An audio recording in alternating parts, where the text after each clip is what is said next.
I grew up listening to Eminem. I've heard way worse things said at a way more impressionable age.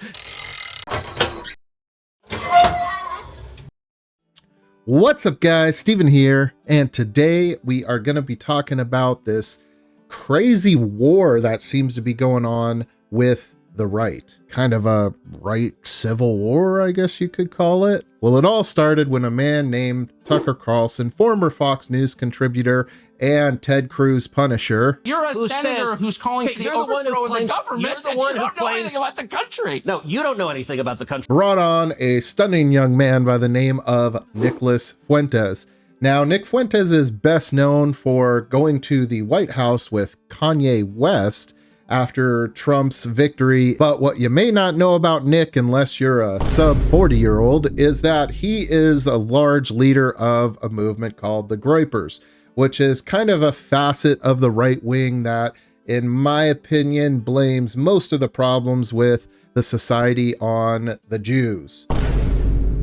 Now, overall, I would say I probably agree with like 80 to 90% of what Nick Fuentes says, except I don't really agree with who he blames it on or anything else in every set scenario. I think there's a lot of situations where Jewish people are the ones that have the money that are influencing some of these policies, like George Soros that we talked about, but I don't think their religion necessarily drives their policy. I think it's more of the fact that there just happens to be a lot of very wealthy Jewish people, and what are you going to do with your money after you've bought everything you want to buy and travel all the places you want to travel? You're going to use it to influence the world in the way you think is right. Some of those Jews are on the left, some of those Jews are on the right. But I think what both of us can agree on is that America is not Israel, and we shouldn't be sending nearly as much money as we do there. Now, Nick is a fairly influential person in this space because he likes to say things in a very clickbaity, edgy, kind of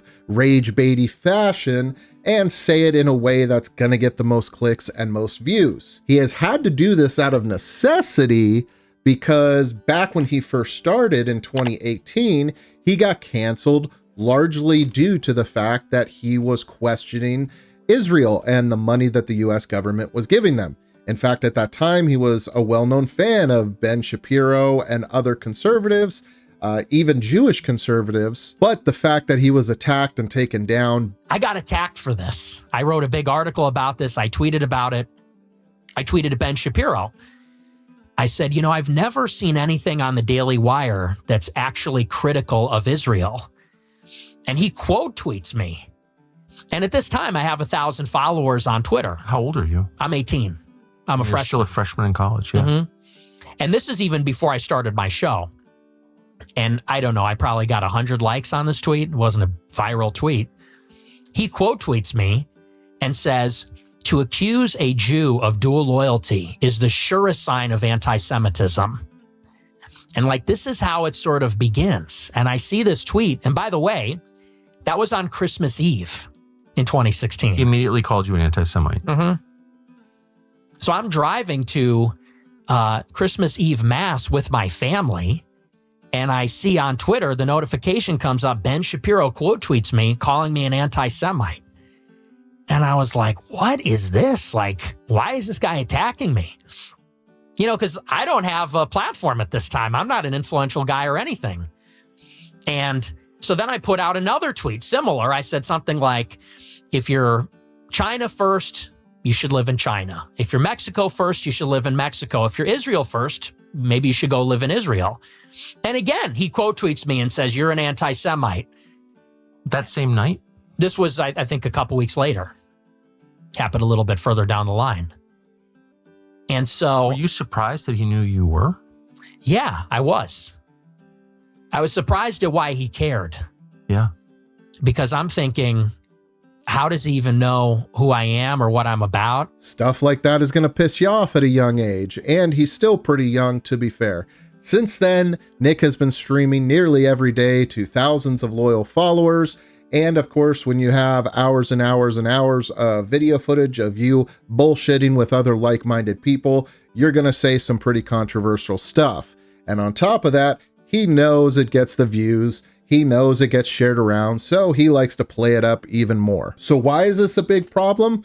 Well, honestly, I don't know. There's something weird going on in the Republican Party right now, and I can't quite put my finger on it. I know Nick would certainly blame Jews in Israel, but there seems to be a fractional split going on in the Republican Party. To be honest, in my opinion, it couldn't be a worse time or a dumber time to be doing this. But it all comes to boil this week with Ben Shapiro putting out this post with this video reading, "No to the groypers, no to cowards like Tucker Carlson who normalize their trash, no to those who champion them, no to demoralization, no to bigotry and anti-meritocratic horseshit." Golly. He really went word salad on that one. No to anti-Americanism, no. And this post included a video with Ben Shapiro pretty much going off on Tucker Carlson and Nick Fuentes. He does show some alarmingly bad clips of Nick Fuentes. Nick Fuentes says that women are whores who shouldn't be in politics. I will continue my crusade against women in politics. Because it's always like this, and it's so ironic. Women are like, I don't like, when you say, I like it, you have to affect the face.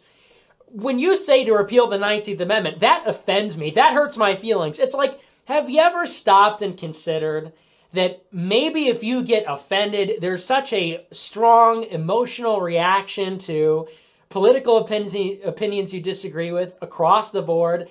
Maybe that's one of the reasons why you shouldn't be making political decisions. Nick Fuentes says that Jim Crow was actually better for black people. It was better for them too, number one, but number two, who cares? Who cares? You know, enough with the Jim Crow stuff. Who cares? Oh, to drink out of a different water fountain. Big deal. Oh no, they had to go to a different school. Their water fountain in that famous picture was worse. Who cares? Grow up, drink out of the fucking water fountain. It's water, it's the same. Nick Fuentes says that white people are justified in being racist. Reason that we talk about this, by the way, I know a lot of black people see this and they go, man, why are you always talking about black people, this and that?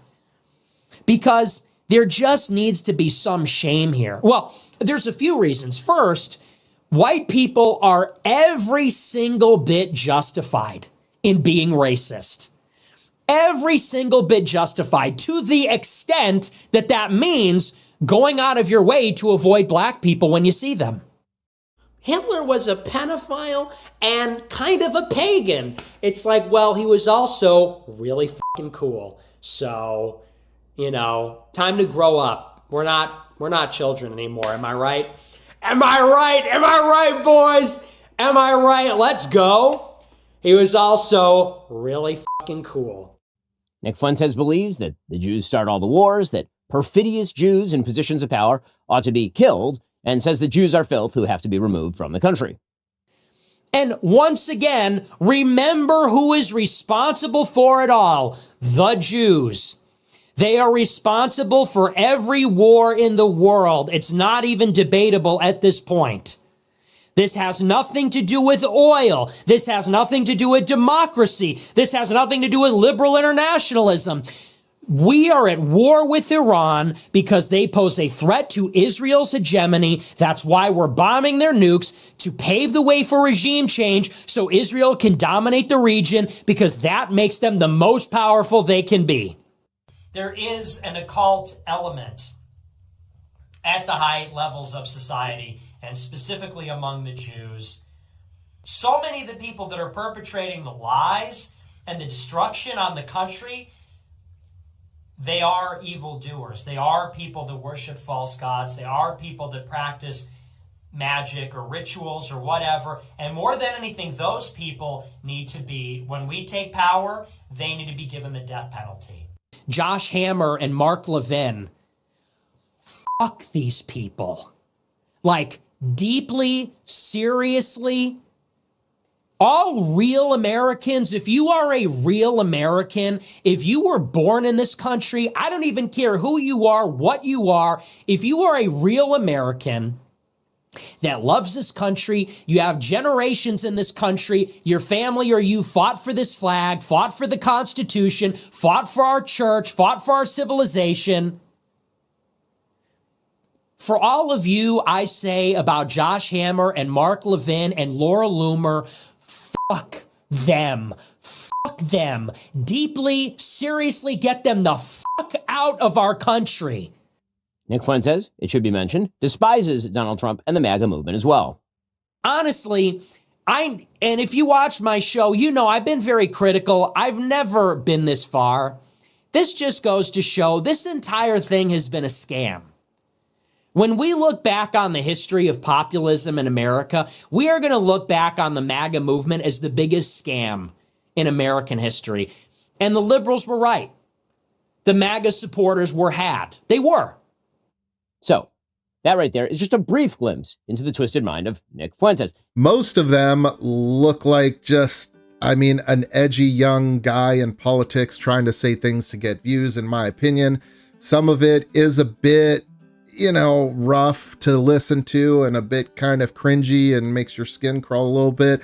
But overall, Ben Shapiro straight up calling him a Nazi, which I don't really agree with and I don't get. I don't think if you handed Nick a gun, he would go out and kill Jewish people, but maybe I'm wrong. That's just my assessment based on the situation.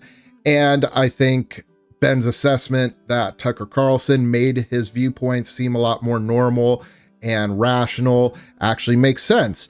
But the problem is that is a good thing, Ben.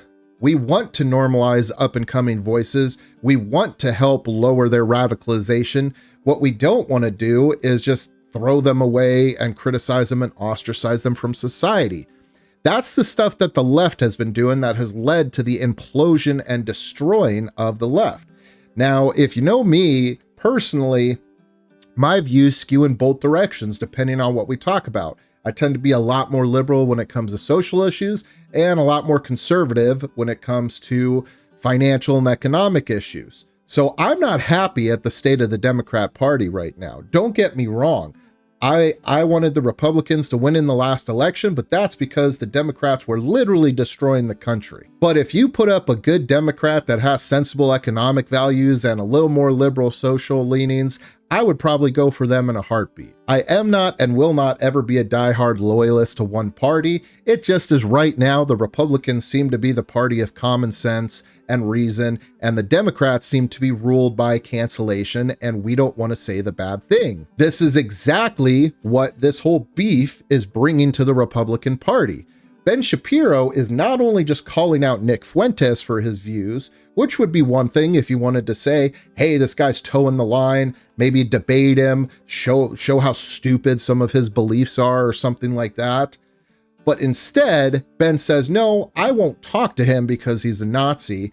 And because Tucker talked to this Nazi, I want everyone to no longer talk to Tucker? That's literally what he goes about. He basically, Tucker Carlson is now evil because he talked to Nick Fuentes, and he pulls up a bunch of clips of Tucker Carlson, saying maybe some slightly out of pocket things and claims he's softball Nick Fuentes. I hate to tell you, Ben, unless it's Ted Cruz, all Tucker's been doing is softballing people. And has he been given some play to the anti-Israel movement? Absolutely. You know why? Because people in this country are pissed. You can't buy a home, you can't get a job to pay your bills, you can work all day, work 60 hours a week, not be able to pay rent, still be on food stamps, and then when the government decides to shut down because a bunch of Democrats throw a hissy fit, then you got to watch the Republicans talk about how you don't deserve food stamps the whole time. It's crazy. People are pissed. They're looking for someone to blame. Nick has someone to blame. That's why I think it was actually a really good thing that Tucker platformed him and helped soften and rationalize some of his viewpoints. That's not a bad thing in the conversation. That's a good thing because a lot of people are feeling this way. A lot of the things that Nick joked about are the same things people are talking about in real America.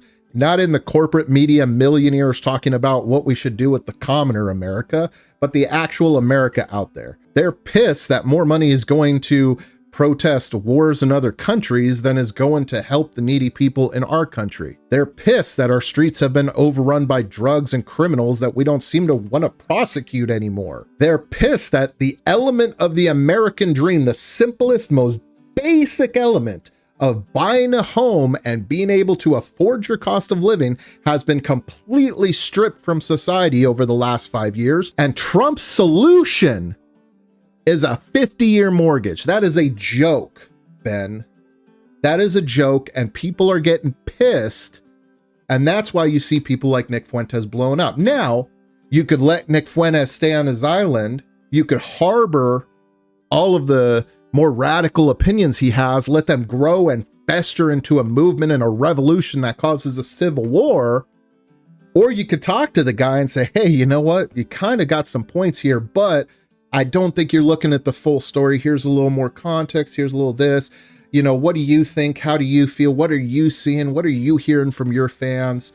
That's how normal people go. Ben spent the first 10 minutes of his video trying to rationalize why this isn't cancellation. It's cancellation, Ben. You can say it's not cancellation until you're blue in the face. It's still cancellation.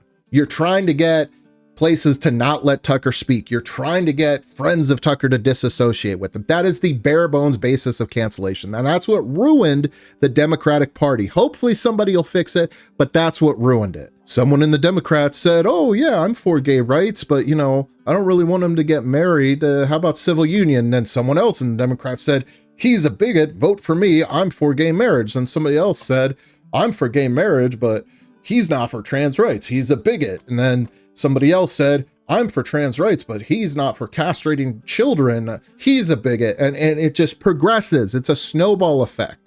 Okay. Jordan Peterson said it best in this quote: you'll be held to a higher and higher and soon impossible to maintain ethical standards by the very mob you currently wish to please. Then you will make a mistake and they will devour you with glee.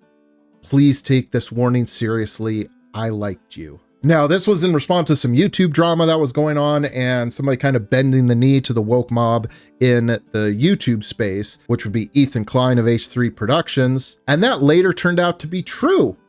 Even though he believes in pretty much every crazy progressive policy, Ethan Klein was not for the murdering of Jewish children on October 7th. And that made the woke mob go after him, call him a Zionist and a genocidal maniac and everything else under the book. This is the insanity that the left is dealing with. I do not want that insanity in the right.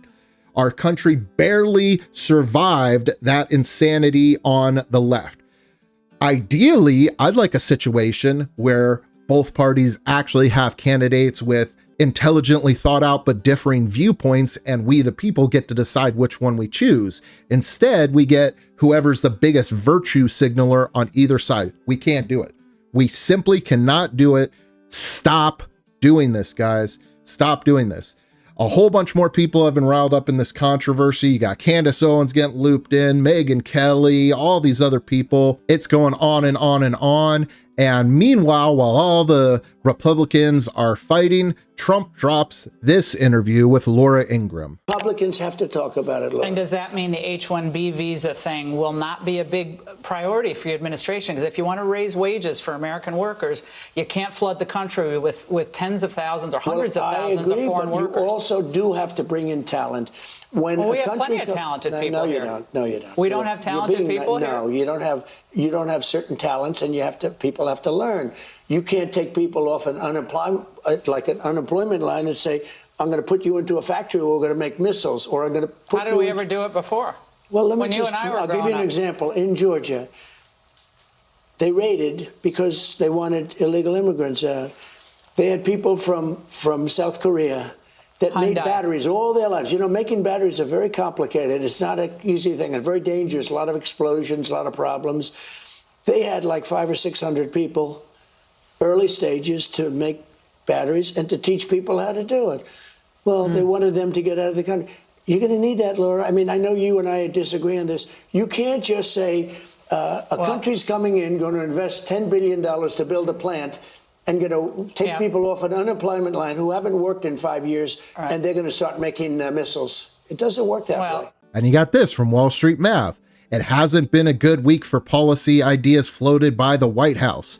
50-year mortgage, 2,000 tariff stimmy checks, Americans can't do jobs, more H-1Bs, 600,000 Chinese students keeping liberal universities alive. Wall Street Mav also said, we don't want the H-1B visa program reformed, we want it canceled. Really American reposting the video saying, breaking, in this unbelievable moment, Trump disses American workers, insisting he has to bring in foreign talent. When Laura Ingraham says we have plenty of talent, Trump says, no, you don't. No, that's not America first. Make sure everyone sees this. So all of this is happening this week, and our biggest right-wing commentaries are talking about what? If Nick Fuentes said some naughty words, and Tucker put him on a show, so we need to cancel him. Are y'all serious? Like, if y'all lost your mind?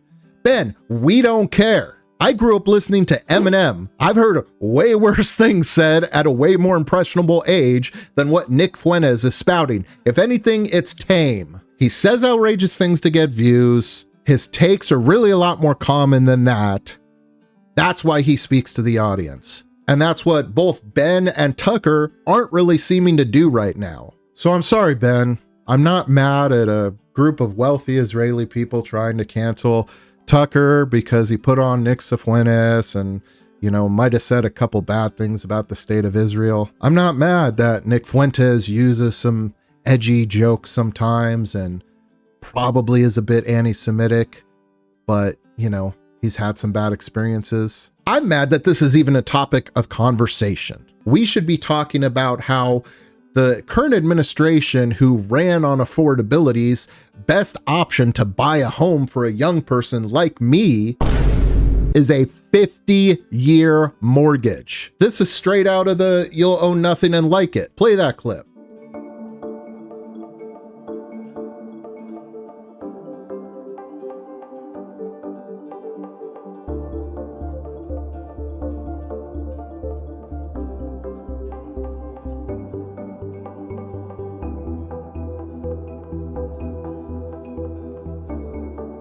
We still have skyrocketing inflation, unlivable housing conditions, and Republican commentaries are bitching about each other and that people need food stamps, go get a job. Shut up. Stop holding each other's feet to the flames and hold the feet to the flame of this administration. The first 90 days of Trump were like a rock concert that everybody got to go to. And now we're sitting here at what looks like a Biden administration with a red hat. Do your job as a famous person in this party and influence. Stop infighting over how much money we should send to Israel or what content creators deserve to be canceled now that the Republicans are popular, and push through the damn policies we want. I'm here in Portland and we still have Antifa going crazy outside the ICE facility. They only calmed down once a bunch of influencers showed up there and shut them down. Why aren't we arresting these people? Why aren't we arresting the cops that won't arrest them? Why aren't we arresting the politicians that allow this to happen in my city? Why aren't any of these things happening? But no, oh, Tucker put on Nick, oh. Shut up. All right, rant over. I'm gonna bounce it to Brett Cooper, sum up a few points. As the MAGA America First conservative base is going up in flames online, Trump is spending his time writing letters to the president of Israel, asking him to pardon Netanyahu. Like, I'm sorry, is this really the priority right now? You have a major PR crisis. Your base is absolutely furious with you. You're saying that you don't think Americans have any talent, and you're focusing on this? Like, who is advising you? And that, Ben, is why people are flocking to people like Nick Fuentes. We have much bigger problems, but a priority seems to be Israel's problem. And no one seems to be telling the president what is going on in normal America. People like you and Tucker would rather infight than try and fix the very real problems that are pissing his base off. And just on a side note, the whole you can't take somebody out of an unemployment line and get them to build missiles. Like an unemployment line and say, I'm going to put you into a factory where we're going to make missiles, or I'm going to put How did we ever do it before? Good point. Good point, Laura. What was Rosie the Riveter? And for those of you that don't know, if you've ever seen this iconic World War II poster saying, "We can do it," with a woman with her arm stretched out flexing. Well, if you ever wondered what that was, it was a propaganda tool used by the United States and British government to get women into the workforce while men were away during World War II. What did they mainly produce? Many of whom produced munitions and war supplies. So you got Trump making dumb anti-American statements. And what are our biggest pundits and influencers to the president that we have on the right saying? He's a Nazi because he made fun of Israel. Like, are we serious? Are we serious? Cut this shit out right now. Get to the real issues. Let's go to the meme of the day for a lighter note. And here's a good meme for you. Them. You mean you still want some smart foreigners, right? Me, with the Sweeney face. All right, guys, well, that's it. If you appreciated my commentary today, please make sure you subscribe, like the video, also comment down below. I'll respond to all the comments. I want to have a conversation with you guys. I want to hear your opinion. Don't forget to check out some of my other videos, and let's get back to work. Keep praying. We'll see you in the next one.